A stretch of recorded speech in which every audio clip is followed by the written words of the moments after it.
Blog Talk Radio. Good morning out there in Blog Talk Radio land, and I always like to extend greetings to our listeners who tune in from Rainbow Soul. That's where we started over at Neil Blake owns that, and I'm telling you, if you love smooth jazz, you want to get some of that Rainbow Soul.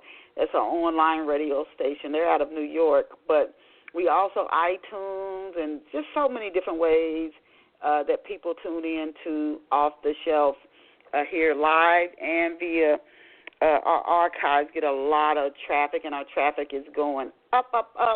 We've been on the air, as I was telling our guests, for over 13 years, and we've had phenomenal guests on the show. So we're bringing another phenomenal guest before you. And before we go on, I've always learned something from every single guest. We've had New York Times best-selling authors on our show. We've had Essence bestsellers. We've had people who you see on TV every day on Off the Shelf Radio, and we have another awesome guest on deck for you. But the reason I say that is the guests always share things that I don't even expect, that actually they can either be enlightening, educational, or enriching, or something entertaining that you walk away from you didn't expect. You don't want to miss out on that. And so there's still time for you to tell your friends, your family, book lovers everywhere, if you want to do them a favor, just ask them to dial into Off the Shelf right now. And the number is 347-994-3490. Again, that's 347-994-3490. If I told you how much my life's been enriched just from what the guests have shared, you would never miss one episode, one show of Off the Shelf. And it's Saturdays at 11 a.m. Eastern Standard Time. There's still time, you guys. Our guest hasn't even come on deck yet. The number is 347-994-3490. You don't want to miss Off the Shelf. So what's the next thing I want to leave with you is a thought from Lena Horne. And Lena Horne said, it's not the load that breaks you down. It's the way you carry it. Now, that's a thought to think about as you go through your week and have your different experiences. It's not the load that breaks you down. It's the way you carry it. And, yes, you are listening to the winning book radio show, Off the Shelf. Welcome to the last Saturday in April, you guys. Can you believe we're headed for May? We are on our way to the middle of the year. Remember that as time just keeps on going so fast, what Lena Horne said, it's not the load that breaks you down. It's the way you carry it. And our guest today, I know she has things to share through her novel writing and her own experiences that she implements to help not only herself but her readers based on what she's learned in her life that she applies through her writing. So you can get ready for that. But before that, I wanted to ask you, how good of a mystery sleuth are you? Are you really good at figuring things out before the author reveals it, before the producer or the director? When you go to a movie, you watch a movie and you know, I know who did that. I know who did it. Even if it looks like they're trying to point you in the direction of maybe three people doing it, and you get it right. You get it right time after time. You read a book, a mystery novel, or you're reading something, whether it's sci-fi, and you can almost predict just what's going to happen. You know who did what. Are you one of those people that is a very good, detective when you're reading a book? I think you will love Pour Over Me if you like that, if that intrigues you. Also, if you value relationships, not just a relationship, somebody dating or married, but you value relationships when understanding that we all influence each other, whether it's friends, your closest friends, and the influence they have on you, and especially your parents. Even when you grow up, the things they said and did shaped you in ways you may never get completely disengaged from. If you value those things and how we shape each other, and you want to see how is it all going to turn out, especially if it changes somebody's life almost to a 180, you will love Pour Over Me. And it's an ebook and print copy. If you don't see it on the bookstore shelf, just ask the clerk for it. Tell them you want to get a copy of Pour Over Me by Denise Turney, and they can get a copy for you because it's carried by the largest book distributors in the world. I really encourage you to get a copy of Pour Over Me today and see how it might open your eyes to your relationships and how it might help change your life for the better. And now let us go and meet our very special off-the-shelf guest. Who is this? Who is this phenomenal woman that we are just honored to bring before you this morning? Well, our special off-the-shelf guest today is Parker Cole. Now, Parker is a public speaker. She's a blogger. She's a romance book lover, and she's a fan of old movies. Now, books that Parker has written include, and she's written a lot of them.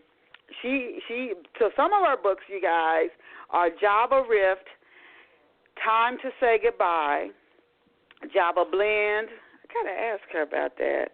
The Cure, Birds of Passage, and Sins of the Flesh. And I encourage you, please visit Parker Cole, and that's Parker, Parker Cole, Cole. Visit her online at parkerjcole.com, parkerjcole.com. Again, that's parkerjcole.com.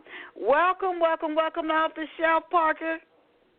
Thank you so much for having me. I am so excited to be on the show with my girl, Miss Turney. Yes, I'm so excited to be happy with you today. Cannot wait to just delve into this topic. Yes. It is a pleasure and a joy to have you on this morning, Parker. Before we go into the show, I just want to let you know I ask all of our guests about the same 4 questions leading into talking about their books or whatever their creative works are that we're going to be discussing, because listeners told me they want to know a little bit about the guests before we launch into the questions. So before we go into finding out a little bit more about your books and you as an author, can you tell us, Parker, where you grew up and what life was like for you growing up? I grew up in the wonderful city of Detroit, Michigan. Apparently, Detroit always has such a bad rap for being a place of a lot of violence, a lot of crime, and there are places in Detroit where you wouldn't want to go down the street past 7 o'clock. There are places like that. Matter of fact, I had been in certain parts of Detroit in a while, and so a couple of weeks back, I was driving, and I saw one street that was completely dark, and my whole childhood instinct came and said, don't go down there, But Detroit is just it represents who I am. It's a city of rejuvenation. We can break down, but we always build back up again. And I always want to use the example of how Detroit claimed bankruptcy. I think in 2012, 2013, they claimed bankruptcy. And here we are, back on the cups of rejuvenation, okay? So that's the city of my birth, and the spirit of Detroit is in me, that no matter what brings me down, I will rise again. Even our slogan for our city is, from the ashes we will rise, because back in 1805, the city of Detroit had burnt down, and they said, from the ashes we will rise, from the ashes we will build again. That's our city's slogan. And so with that, I take the spirit of Detroit in me. So no matter what happens to me, no matter how bad it gets, even if I hit rock bottom, with the grace of God, I will rise again. And so that's a little bit about me and how it shaped the person that I am today. And I love my city, the Motor City. It's always moving, always has good things going on. Okay, Parker, putting in some for the city of Detroit, the Motor City. And one thing to learn from Detroit also, and keeping even with the Lena Horne quote, is Detroit, the Ford and the auto industry, they, like a lot of cities, they relied on it for a lot of years, and you said no matter what, you keep going. You have to know when it's time to shift as well, because what used to be good for you years ago might become stagnant, and if you don't leave it, it could the very thing that took you up, if you don't let it go, it could weigh you down one time. So you have to, as an individual or a city or organization, see it's time to shift. It's time to change. We live in an ever-changing world. Are you an only child, Parker? You got any brothers or sisters who love Detroit along with you? Oh, yeah. I am not an only child. I'm a twin. My twin sister's name is Lynette Roman. That's my twin sister. She's also a writer. And then my older sister, and then my 9 to 5, I work with my older sister who we work together in the real estate industry. And it's been wonderful having a twin sister who is my rock and my supporter. And I'm her propeller and her machine to get her going. That's my twin sister, Lynette. Lynette was recently diagnosed with ovarian cancer back in 2016. And from that, she had to have a full hysterectomy. But I learned the value of relationships and how much time you have left. And it was a horrible trial for our family, but thanks be to God, she is in complete remission, and she is back on her feet. And what had happened with the cancer, she was off work for a long time, but it forced her to really do what she loved, which is writing. And so from that horrible experience came all these wonderful stories she started to write. And so I say that because, you know, if you're a person who wants to write, if you're out there with that spark of creative genius in you and you are not using it, get to using it. You don't know how much time you have left, even if it's someone in your family that you know who has that creative genius and they do not use it. You are doing a disservice to yourself and to the one who gave you that talent. And so when my sister, Lynette, when she had that, everything came to a screeching halt, and the things that were really important became very clear to me, you know. Little petty stuff ceased to exist, you know. Little petty stuff doesn't matter anymore. It's that I want my sister, my darling twin sister, to be with me. And then from my older sister, she was much the rock for all three of us, and my mom and my dad. You know, we were all like needed each other, and family just became, not that it wasn't before, but it became extremely important that, you know, we don't want anything to happen to the family. You know what I mean? And so that's my family background in that regard. And thank you for sharing that, and hopefully it will be an encouragement to one or more of our listeners. Again, thank you for sharing that. But you made a point, and my grandparents are married for 60 years. They both have transitioned, but when my grandmother had a stroke, he said what you said, he said it. He said, you know, the things I used to worry about and stress out over, he said, they don't even come up. They don't even matter.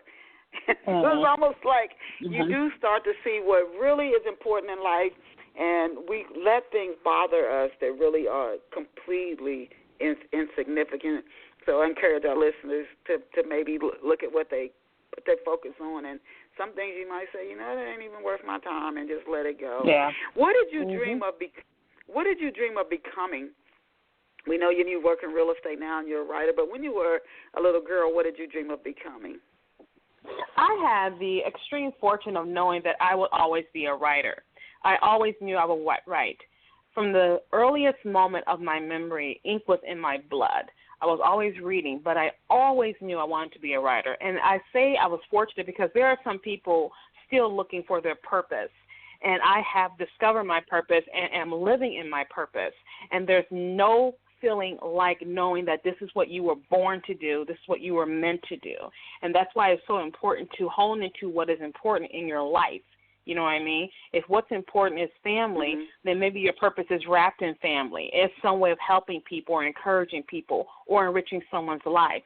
If it's in fixing things, then you want to get into a purpose-filled position that's going to help you use that. Maybe you're an engineer. Maybe you're a doctor. Maybe you like to fix people's problems. Maybe you're a lawyer. It doesn't matter. But when you live in that purpose and go into that purpose, guess what? You find yourself happy where you're supposed to be. So I had the beautiful fortune of knowing that I will always be a writer, that I would love to connect with people through the language of storytelling. But I did not know that I would be a faith-based writer because I write for the Christian market. I did not know I would be a faith-based writer because I used to read all kinds of books, and I still do. But I always thought that I would never read, like, what I do now. But now that I'm in there and writing these types of books and just being able to connect with so many people on so many different levels, it's truly, truly a blessing. So who or what inspired your passion for writing and books, and how did you move into becoming a Christian writer? Well, my passion comes from my family. They always encouraged it. My siblings, I have just not my twin sister and my older sister, but I also have my cousins who live with us and my stepbrother, and we all lived together for a long time. But I used to tell them stories when we went to sleep. And then I will never forget when I went into middle school, my English teacher, her name was Miss Gregg, she gave us a list of spelling words and said, tell a story. Use these spelling words to tell a story. And I started to do that with every assignment. And it was the one assignment I always did well and I always got on time. And then we would have to read our stories out loud to the class. And everyone in my class always enjoyed my stories. And then my grandmother, who I give special acknowledgement to, she's the one who taught me how to read and write at a very early age. And so I give her special acknowledgement. And then when I used to, my mother didn't want me to read Stephen King, right? And so I used to read Stephen King when I was a little girl, and I would be hiding Stephen King and stuff like that, rip the covers off the pages and stuff like that. And then when I got into romance, I totally would rip the covers off because my mom didn't know. And then when I found romance novels, and we're not talking the sweet chase ones either. When I found romance novels, I was 14, and I found a book under my cousin's bed. I was like, oh, this looks like an interesting book. And I remember picking up the book, and I see some guy half clothes on, and he's over some women. I wonder what they're doing, And I remember reading the book, and I instantly knew, like, after chapter 2, I'm not supposed to be reading this. And so I ran upstairs, pulled off the cover, and I'm reading, like, what on earth are they doing? So I kept reading and reading until I got into romance. And so then after that, I started to explore, because I like speculative fiction, like horror, stuff like that. And then I like romance. It's a kind of, my first book I wrote when I was 18. I didn't finish it till 10 years later. And my first book, when that came out, I had hit a low place in my life. I had lost my job, and I was on unemployment. And I was looking at this story that I had on my computer for 10 years. And I said, I'm so tired of looking at you on my computer. I want you out there in the world. I want to share you, no matter what that looks like. And so my husband, I would never recommend it now, but my husband had given me as a gift a few $1,000s to go with a vanity press to help me get my book out there, and that's what happened. Now, I thought at the time that I was the first person ever to come up with the genre of Christian horror, because that was my first book, was like Christian horror. And then what happened, I found out that, no, I'm not the only one. Actually, I'm just one of a lot of people who write in this genre.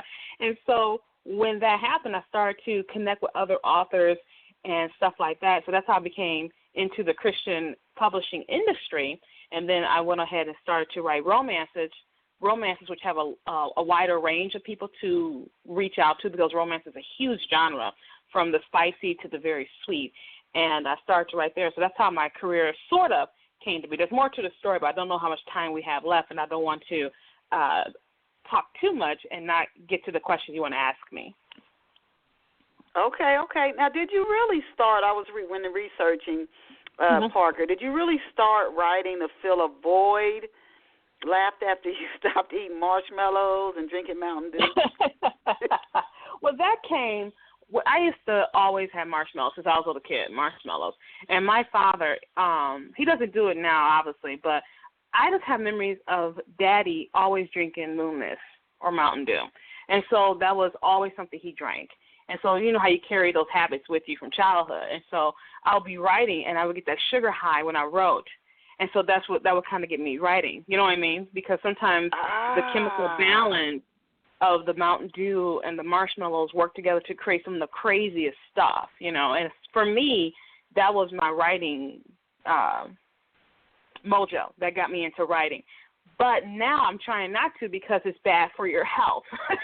That's why, do you sacrifice your health or sacrifice your creativity? And even now, sometimes I do consider myself an on and off recovering Mountain Dew and marshmallow addict, because there are some times where I just need it. Like, I got to write this story. I need the buzz. I feel like it's not cocaine for me. It's just Mountain Dew and marshmallows. It's marshmallows and Mountain Dew. That's what it is for me. Okay. Now, based on your book covers, you write books with, it appears, with multicultural romances. Is this, would you say it's more or less challenging to write multicultural romances with couples across cultures? Would you say is it easier today, or is it more challenging? I would say it's not that it's challenging. You just want to have the desire to do it. There is such a huge call for diverse fiction, and that someone has to answer the call, and writers should answer the call. Some people do not feel comfortable writing outside their own ethnic group or their own ethnic experiences, which is okay. I'm not one to tell you what to write.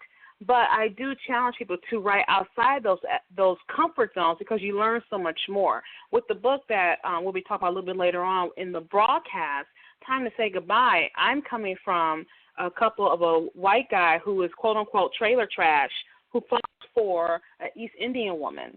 And so I had to reach out to my Indian friends, who I'm very thankful I have so many of them, to get the flair and to get some of the knowledge about the Indian culture. Okay, and so it's not that it's a challenge unless you turn it into a challenge. If anything, I found it as an opportunity to be someone else, because I'm the writer. I'm someone else now, And then trailer trash, I had to reach out to my author friends who grew up with that background. A few of them I know actually grew up with that background, and so I had to reach out to them for some of the quote-unquote redneck sayings they said, kind of get past the racial things they talked about, things of that nature, which was really fun. In the book, Many Strange Women, which is part of the Sins of the Flesh series, because I am in an interracial relationship myself, I wanted to see more of that, because after a while you don't see color when you love this person. You see the person. You see the individual. And so at one time I was trying to express this to someone, and I said, well, my husband doesn't even look white. He looks clear to me. That's how I said. He looks clear. And someone was like, what is he, the Silver Surfer? And I was like, no, I'm just saying that I don't see it. It's paint. You know what I mean? It's just paint. It's just a small covering. And if you peel back the veil of that person, there's so much more to that person. And so I'm a huge advocate of multicultural fiction and interracial things of that nature. But at the same time, I encourage people to write what you're comfortable with, but also be open to writing outside of your comfort zone, because you may tell a story that no one has ever heard before if you get out of your comfort zone. Okay, I was going to ask you, did you research the culture? So you helped explain that question. Now let's get into, before we talk about Time to Say Goodbye, can you give us a brief synopsis of your book, The Cure? How can two betrayed hearts ever be healed? And that's something that my two characters, Savannah and Micah, deal with, because they had a great love for each other, but they were each betrayed by each other because of a friend who came between them. So that's what The Cure is about. And so they broke apart, but she has to reach out to Micah again because her niece was injured in a horrible fire. And Micah is a complex wounds and burns specialist, and he comes to her aid. He comes running right to her aid, but they still have this pain that they're dealing with. And so while they're dealing with the pain of her niece suffering through these burns, they have to deal with the pain of their broken relationship. And so they're wondering, is there a cure for a broken and betrayed heart? That's the synopsis of The Cure. What is Miss Savannah Woods? What is her personality like? Savannah is very nurturing. She's very beautiful, but she's also a nurturer. And she is a kind person, but that kindness sometimes can be used against her. And because of her kindness, she allowed her friend to interfere in her relationship because of that, and her friend kind of used that. And I'm not giving away too much anyway, because you kind of picked it up in the beginning of the book. And Micah, who loves her very much, who loves this aspect of her, is like, why would you let anyone come between us? You know what type of man I am. Why would you let anyone come between us? And so she goes back and forth with wanting to not have anything to do with this man who she believes who broke her heart, but she can't forget the man that he was. And for his part, this woman was his perfect forever happiness, his perfect forever, paradise. And he wants to move on, but he can't because he remembers what they had together. Because what I stress in The Cure is that maybe it's fairy tale life, but I do believe we can have it, is when you have a bond with someone so strong that if it's ever broken, it'll break you a little bit. So that's kind of what happened to them. But everything that can be broken can be fixed. And if you scar, you can be healed. And there is a cure for many things we have in life. We just have to find out what that cure is. And so the cure is what can cure a broken heart. So Savannah, without giving too much of the story away, the friend comes between them. Is it too much to ask? Does somebody step outside of the relationship? Oh, no, nothing like that. I didn't want to do that. I honestly think that's been done many times. I think that's been done many times. But it's nothing like that. But what the friend did was attack Micah's professional integrity. Okay, that's what she did. She attacked his professional integrity, which was risking his career. And so she sided with her friend in this, and that's what broke them up. He said, if she knew, okay, when I would do these off-the-shelf interviews, sometimes you say, okay, the book, you hear the synopsis, and then as you dive into the questions, the book becomes even that much more intriguing. So it sounds like you're saying they're meant to be together, Savannah and Micah. Why then what would happen? This person, she either really didn't know him. Why would you take a friend's, it's almost like the bond between the friend and Savannah was thicker or closer than with Micah. Is that the case? Why would she take the friend's word over his? Micah performed a service for her friend in a professional capacity, and that service was botched. And so when that service was botched, it ended the friend's career.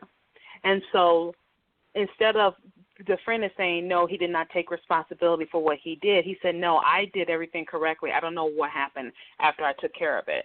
So he provided a service to the friend, and the friend, it was botched, and then she blamed him for it. And because her friend has a very worldwide presence, it began to attack Micah's.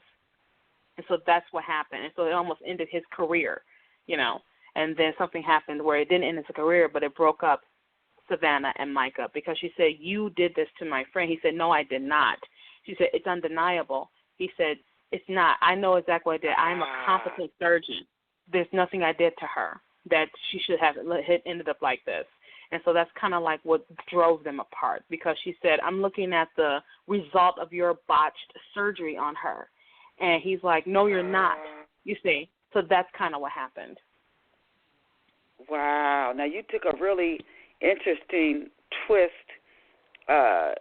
with that. In The Cure, and this wasn't a question I meant to ask you, but as this all unravels, the whole thing unravels, are there things, because when you get pressed, some things come out of us that may not have come out if we weren't pressed so hard, but the Savannah, are there things she learns about herself and Micah that had this not happened, they never would have known, it would have been hidden? And does Micah learn things about Savannah and himself that had this experience not happen? And these might be things they like about themselves and don't like, but it would have never come to the surface had this event not happened.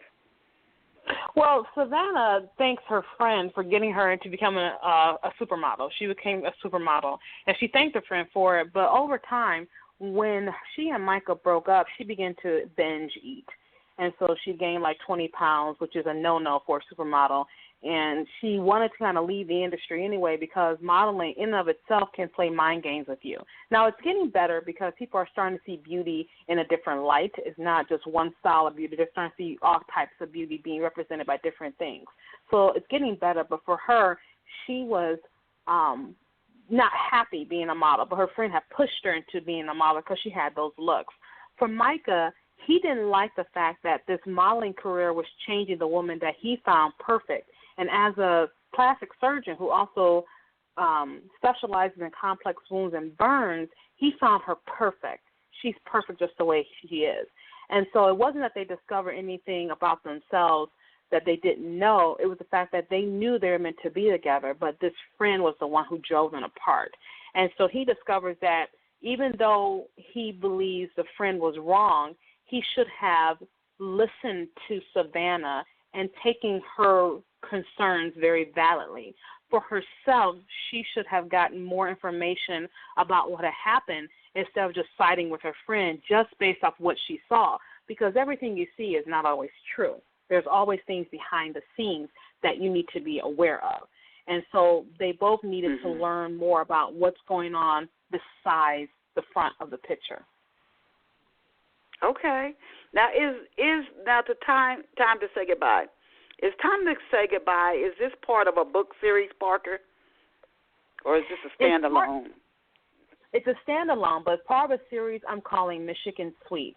And the reason why it's part of the series is that I'm highlighting small towns in Michigan that may not have a lot of notoriety. Like we know about small towns in Texas and small towns in Georgia, stuff like that. A lot of romances have that. But you don't hear about a lot of small towns in Michigan. And Michigan is an unexplored treasure of small towns and that small town feel. Because we're surrounded by the Great Lakes, we have some of the prettiest scenery up here, especially when you go further up north, what we call up north, which is the UP, the Upper Peninsula. There's some beautiful scenery there, lots of small little treasure troves, little haunting places, and things of that nature. So there's a lot of beauty here in Michigan that I want to tap into. And I did not know that there was a need for this type of fiction. I was just saying, I want to represent my state, so I'm going to talk about Michigan through these sweet love stories and get that small town feel. And so these first two novels take place in a town called Tawas. And I got the information from two of my coworkers who lived in this small town.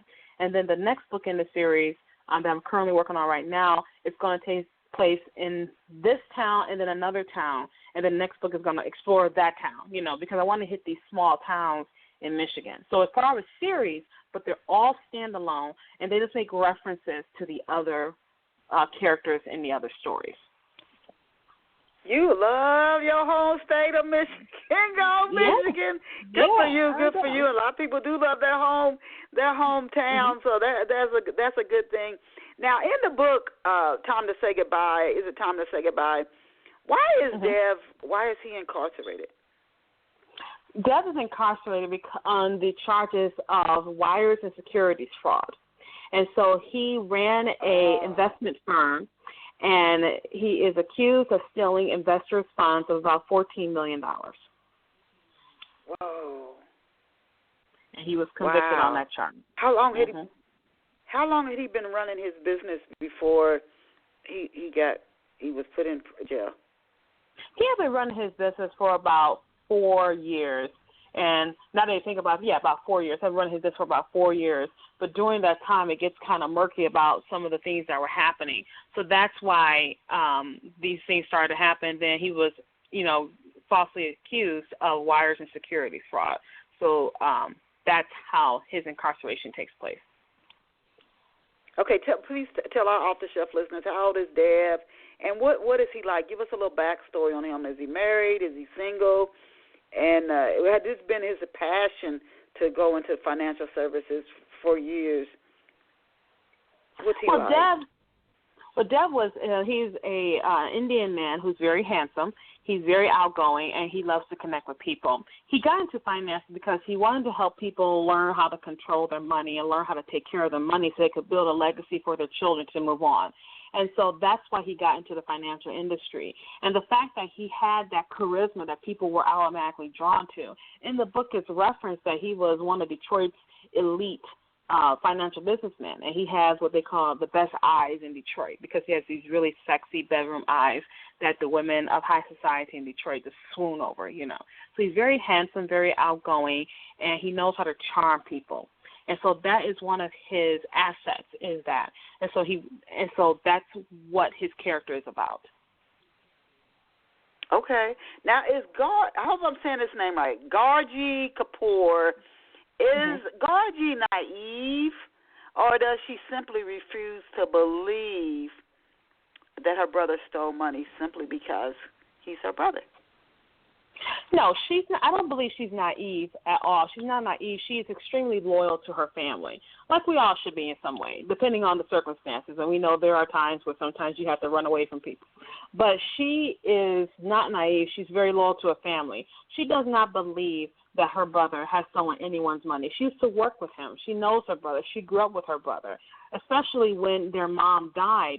She kind of became like the mother figure for them, but not in a overarching sense. You know, she just wanted to take care of him, make sure he's okay. So she's not naive. She does love her brother. She knows that her brother did not steal any money from anyone. Matter of fact, these people lied on her brother. These people lied, and they made up things, and they pulled things around because she knows what her brother has told her, and she knows her brother would never do anything like that. Okay, so there's a lot going on in this book, and a lot of stuff that, a reader reading through it might say, God, there's little shady things going on. For example, is Leon, how was Leon Reckley allowed to be assigned as Dev's therapist? Did he do some behind the scenes strings pulling to get that assignment? Well, no, not at all. What had happened is that there's always intrigue, and so what had happened is that the state was in trouble. The state of Michigan is in trouble because one of their prisoners had died from the lack of medical care in the prison. And so they don't want any more bad publicity.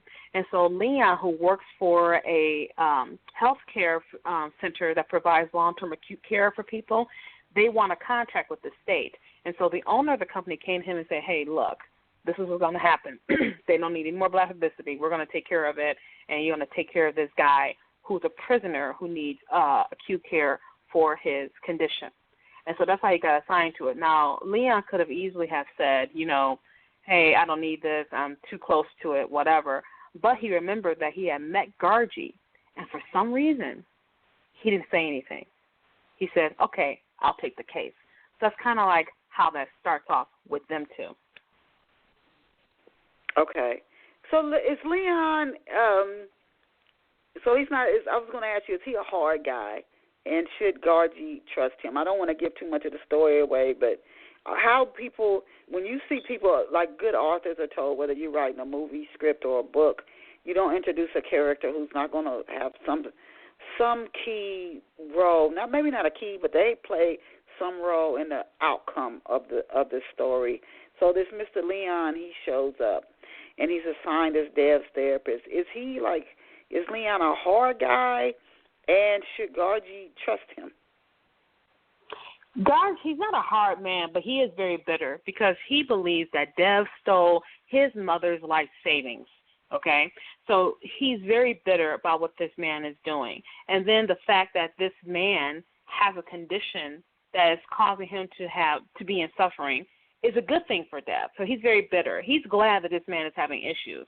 And Gargi knows she can't trust him, but she knows she can't trust him because he believes her brother stole his mother's money.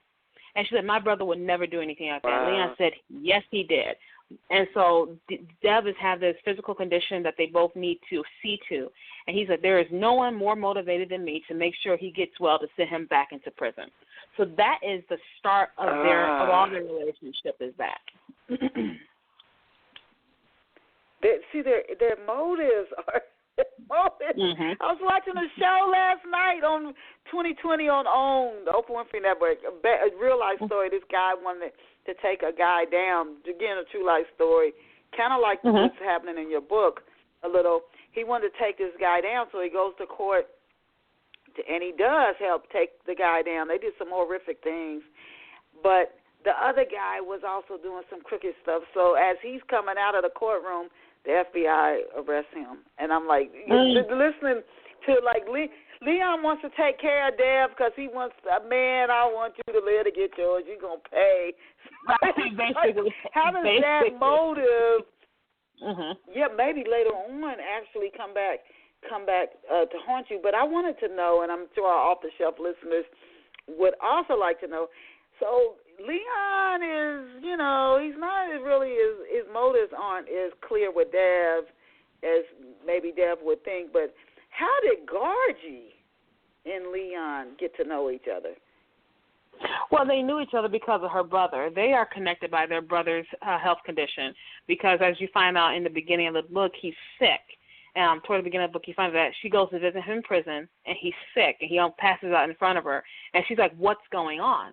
And so he is actually, when they remove him to the hospital, he's actually there visiting his mom. I'm sorry, Leon is there visiting his mom because his mom is having hip replacement surgery. And so they happen to be in the same hospital. And she's walking by to emergency. He kind of sees her. He's like, wow, she looks familiar. And then he looks at her and he goes, wait a minute, who is that? How do I know her? And then he remembers that he saw her on TV because she was the sister of the man who stole his mother's money. And so that's how they meet. And so, and he has a confrontation with her at the hospital. He has this confrontation with her, and they, instantly sparks are flying. They're very mad at each other, and he kind of berates her, and she's like, get out of here and stuff like that. And so that's how they meet, is when, through her brother, who's having this condition. Okay. Now, I have to ask you for where you got the it's time to say goodbye, knowing when it's time to say goodbye, even if in the story the people stay together. Have you the basis for what inspired you? Some authors come on our show and there's a personal experience that inspired them to write a story. Have you ever struggled to let a relationship go that you really knew it's time to say goodbye? And if so, what kept you holding on? I'm thinking about T.D. Jakes. He said, God bless the goodbye. It wasn't the catalyst for this story, but I have been in a situation where I've had to let go of friendships, and it hurt me when I had to let go of one particular friendship, 9.5 or 20 years, and we have been friends for a very long time. And long story short, some things have happened, and when I realized that the friendship I thought we had did not exist on the same level as that, it literally, the term is a broken heart. And I say that we're used to seeing it in an allegorical context, but I actually discovered from a mental health professional who I was just talking about it on one of my Facebook groups, and he's a mental health professional. He said, I said, I can't hardly breathe. I'm having a hard time breathing for 3 days. I had a hard time breathing. And there was a curious ache in my chest. It was a physical sensation that it didn't hurt, but it was so present there. And I remember having a hard time sleeping, and I couldn't swallow.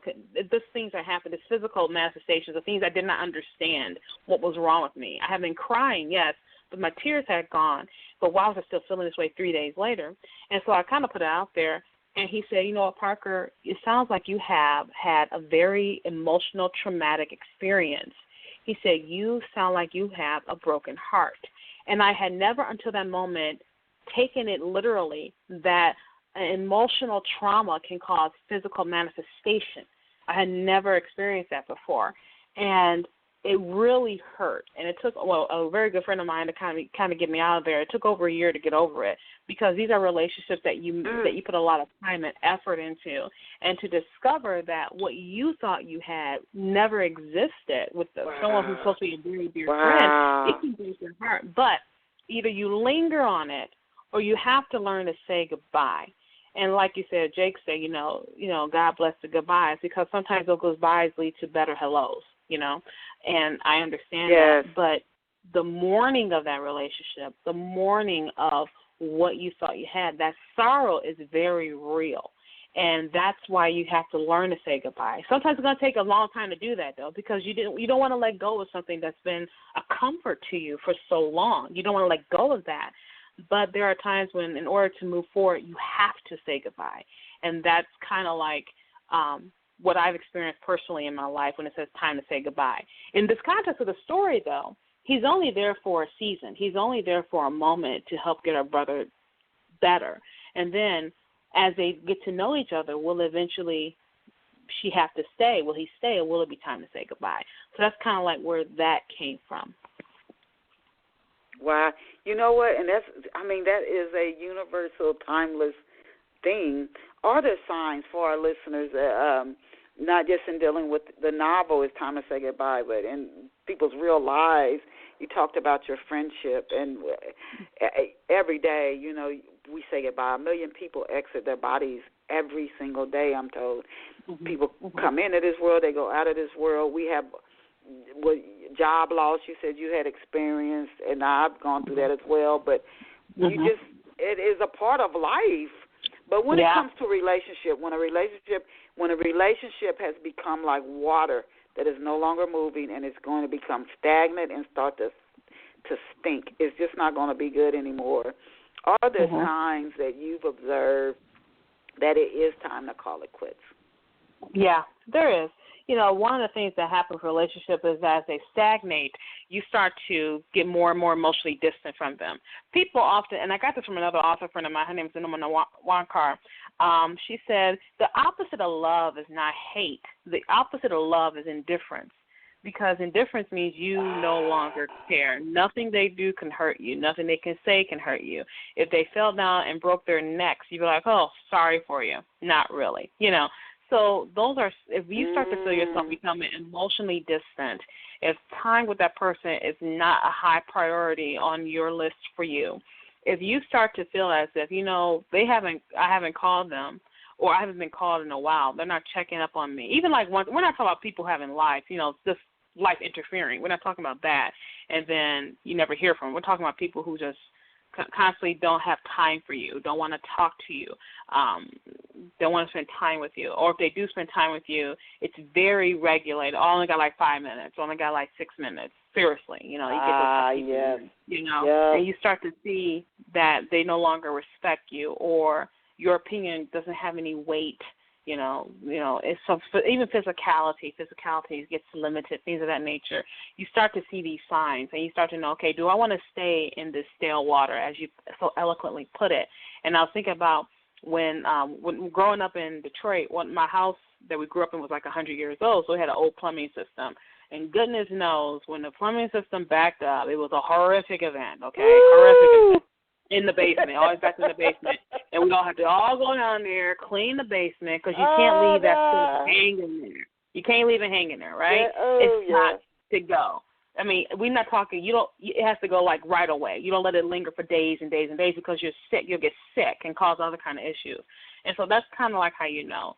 You know, that's kind of like you know that there's crud in the basement you got to get rid of, and you got to get it going. So that those are the signs that I've learned over the years. And I appreciate you sharing those, because they might help somebody.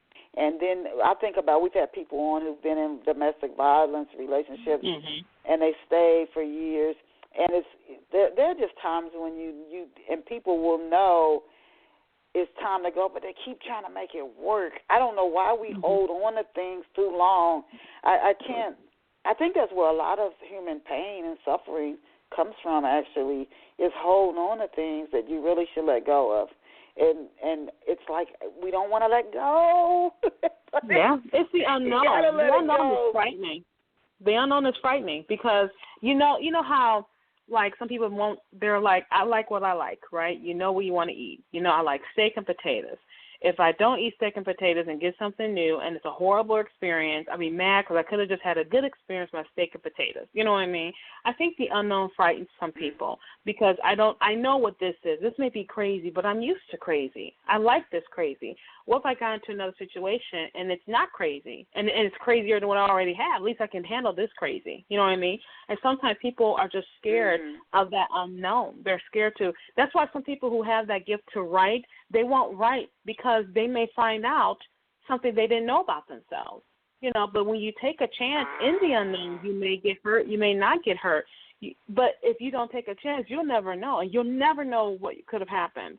I think about a young man, and I'm also a podcaster too, Denise, but I had a young man on my show once, and he was 16, and his name is Tyreek Wynn, and he said, you are never too young to begin your dream. And he was 16 years old saying this. And I've been following him online. He started a TV show as a journalist. He's probably 18 or 19 now. And he just got an internship at Turner Broadcasting Company, okay? And I'm looking at him, watching him fulfill his dream. And I'm looking, but see, if someone had said, no, you have to go straight to school, you have to do this, you have to do that, how would he know what to do? And he was 16 when he told me that. 16 when he told me that, okay? And so the unknown is frightening, yes, but what are you going to do if you don't take that leap? If you never take the leap, you will never know what could have happened. Exactly. And then, and then you reach the end of the road here, and you're like, oh, my God, I wish I had done this or that or this or that. Now, how soon to your books, as we come down to the last 10 minutes of today's show, Parker, how soon after you finished Time to Say Goodbye did you sit down and start writing The Other Man? Well, The Other Man actually came before Time to Say Goodbye. The Other Man was the second book in the Think of the Flesh series. And The Other Man, that book is very ups and downs. People who've read it, they go, you have had every single emotion you could possibly have in this book. And my characters in that book is from a family, because the family I created is called the Martins, the Westwoods, and the Westwoods, through marriage. They become family through marriage. And so my main character in that book, her name is Leah, and it's kind of a play, not quite though. It's kind of a play off the biblical story of Jacob, Rachel, and Leah. It's kind of a play off of that story, but not quite. It's not quite that. It's not quite that, but I do kind of play around with those names from the biblical story of Jacob, Leah, and Rachel, called The Other Man.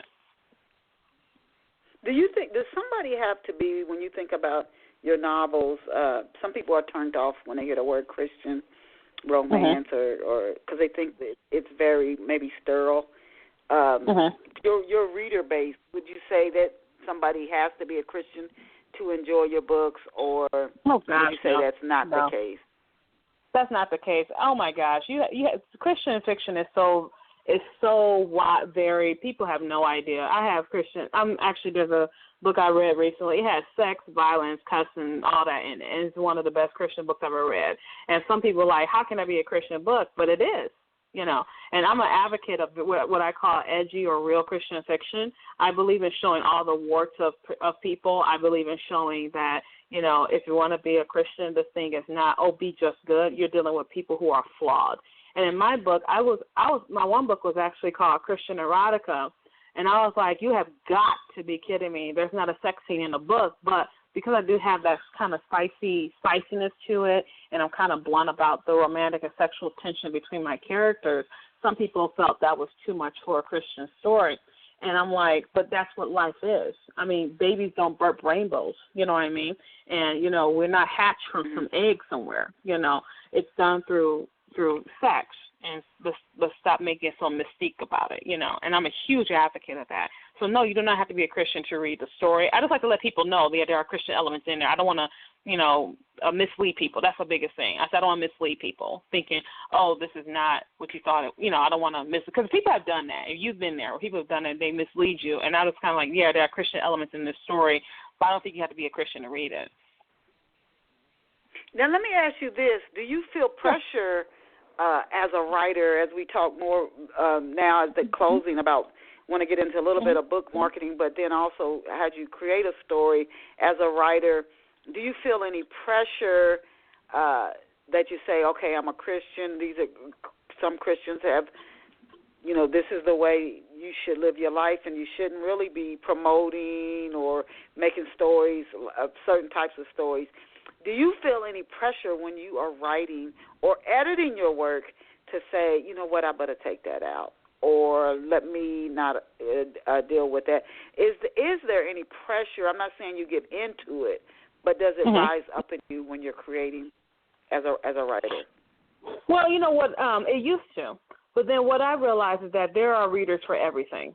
And so, like, for this Sweet Michigan Sweet Romance, I'm reaching the readers who want nice, wholesome stories with not a lot of pressure to them. You know, they don't want a lot of explicitness. They want a good story, a good love story, but they don't want it to be very graphic or very explicit, like my other one, Sisters of the Flesh, which is more graphic. Nothing explicit, but just a little more romantic tension. I do a behind-the-closed doors, 2 love scenes and stuff like that. But they want to, you know, keep it very chaste and wholesome. So I actually am writing toward that sect of people who like that. And with my other series, I write more to people who don't mind that. And so there used to be that pressure, well, maybe I should take this out. But then I realized, you know what? I'll just write for those people who want that type of story. I'll write for that. And for these people who like this type of story, I'll write that. You see? Yeah. Because I'm actually, like, Java Blend, for example, No, go ahead. Oh, like, for example, Java Blend is not a Christian story. Yeah, Java Blend is not a Christian story. It's a contemporary romance, you know.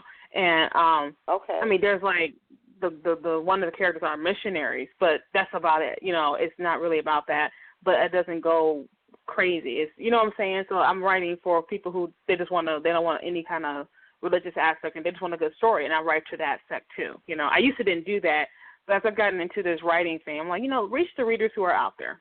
Try to reach the readers who are out there, you know. Can you share 3 to 4 steps, action steps that you've taken? I know you said you also have a podcast, and if you can tell us the name of your podcast, and when it also comes on, so our listeners who are interested can catch your podcast as well. But can you share 3 to 4 steps that you take that you found to be effective personally at getting the word out about your books? Well, I network with other authors who are in the same genre and outside the same genre as I am. That's one thing. Second thing, I've been utilizing email lists recently. So, like BookBub, if you can get on their list, which is extremely difficult. But you can also use, like, Free Booksy, Bargain Booksy, things of that nature to get on those emailing lists, because people are always looking for free or bargain books, and they tend to have thousands of subscribers that you pay a fee for so they can put it into their mail. Another thing I use is heavily used social media groups. And then the last thing I would use is make sure you develop a tribe of followers. So develop your own ARC and readers group, because these people who enjoy your work already will continue to support your work. They'll say, oh, my gosh, you got to read Parker's next book. Those things help to cement your relationship with your readers and also helps you get out new readers as well. Oh, okay. I wanted to ask you next, are you working on anything new? I know you got your Java book series. Are you working on any new books? And if so, can you give our listeners a glimpse into what you're working on? Well, I'm working on 3 projects right now because I'm insane. But I'm actually working on 3 of them. Yeah, because, like I said, I'm insane. I'm working on the next in the Michigan Sweet series called The Element of You. And as you were talking about multicultural characters, these characters are Asian. And so I'm working with Asian characters, reaching out to my Korean, Japanese, and Chinese friends to help me out with that. And then I'm working on the second of my fantasy series, which I've written under a pen name called Parker Payne, to honor my granny. That second book is called Druid's Moon. The first book is called Druid's Sphere. I work on the second book to that series. And then I'm also working on a military sci-fi book, which is very much out of my comfort zone. I've been working on it for a while now, but it's very much out of my comfort zone, and it's called Persephone's Culling. And I'm working on that, and so hopefully that should be done this year too. So working on several projects, and then 4 projects, and I'm also working on a historical romance from, if you like sweet historical books, which I've never written before. I'm working on that, and that one it should be coming out June 19th. It's part of a multi-author series called Silver Pines. Are you doing this? Are you writing on all these books at the same time because you just have all these creative ideas popping up? What I do, I try to work on one at a time. But every once in a while, sometimes an idea will pop in that book, and I'll put that on there. So they're all concurrent.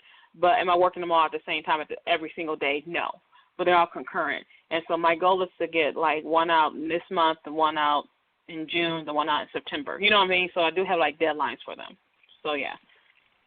Wow. Man, you are really pumping those books out. Where can off-the-shelf listeners get a copy of your currently published books, Parker? They can go to Amazon.com or go to my website, parkerjcole.com. And can you tell us where we can find you on? You mentioned social media. Can you tell off-the-shelf listeners where they can find you on the social media networks? I am very heavy on my Facebook group. You can friend me on my Parker J. Cole group, on my Parker J. Cole Facebook. And also you can join my readers group called Parker's Bodacious Readers on Facebook.